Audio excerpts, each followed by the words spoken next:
La coalition politique Lamuka a réagi à la décision des autorités d'interdire les manifestations publiques. Cette mesure, annoncée par le vice-premier ministre en charge de l'Intérieur, décentralisation, sécurité et affaires coutumières, est justifiée par des préoccupations sanitaires liées à l'épidémie d'Ebola. L'opposition conteste toutefois cette décision qu'elle juge motivée par des considérations politiques plutôt que sanitaires. Dans une déclaration, Prince Epengue, l'un des communicateurs de Lamuka, affirme qu'il s'agit d'une décision prise à l'UDPS et sur laquelle on a apposé le sceau du ministère de l'Intérieur. À travers cette prise de position, la plateforme accuse le pouvoir de vouloir restreindre les libertés démocratiques et entraver les activités de l'opposition. Selon ce responsable de la coalition, l'interdiction vise en réalité à empêcher une forte mobilisation populaire prévue le 8 juillet. En réalité, c'est la peur de voir des millions de Congolais déferler le 8 juillet vers le palais de la Nation, soutient Prince Epengue, estimant que les arguments sanitaires avancés ne reflètent pas les véritables intentions des autorités. Malgré cette interdiction, Lamuka maintient son appel à la mobilisation. La marche du 8 juillet est validée, confirmée et maintenue, a déclaré Prince Epengue, également président d'ADD Congo. Selon lui, cette décision gouvernementale pourrait ouvrir la voie à un bras de fer politique dans les prochains jours. La République démocratique du Congo franchit une nouvelle étape dans l'amélioration de son climat des affaires. Réunis à Kinshasa, les principaux acteurs publics et privés ont validé une feuille de route des mesures prioritaires appelée Quick Win, destinée à rapprocher les pays des standards du programme Business Ready de la Banque mondiale. Coordonnée par l'Agence nationale pour la promotion des investissements, l'ANAPI, cette initiative prévoit la mise en œuvre rapide des réformes dans plusieurs secteurs stratégiques, notamment la fiscalité, le commerce, l'accès au financement, la concurrence ainsi que le règlement des litiges commerciaux. L'objectif est d'améliorer les performances de la RDC lors des prochaines évaluations internationales.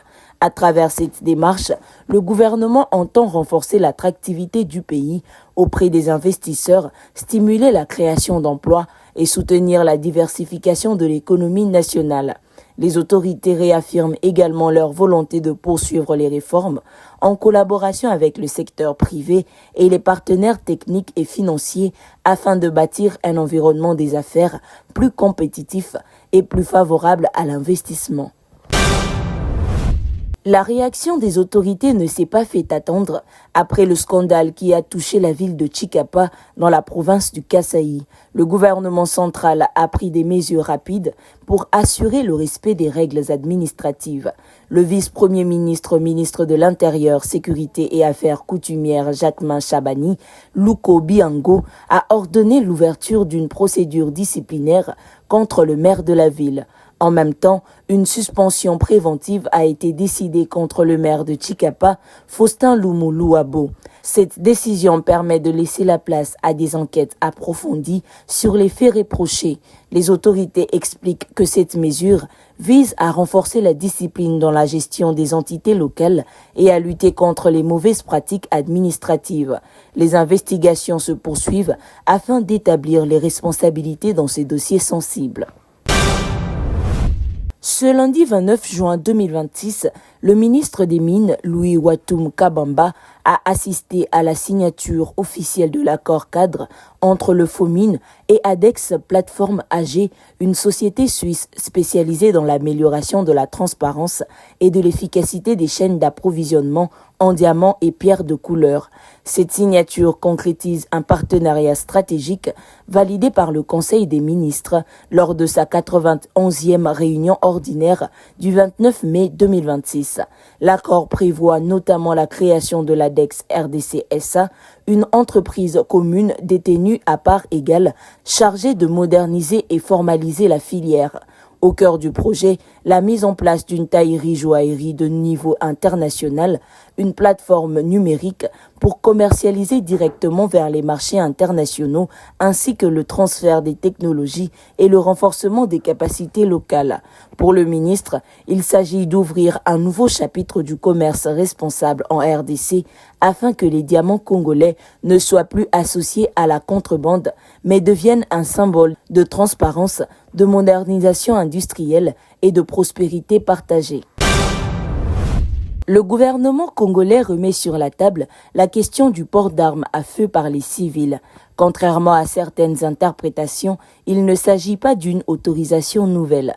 La possibilité d'obtenir un permis de détention ou de port d'armes est déjà prévue par l'ordonnance loi numéro 85035 du 3 septembre 1985, ainsi que par l'arrêté ministériel du 19 février 1969, sous réserve de remplir les conditions fixées par les autorités compétentes.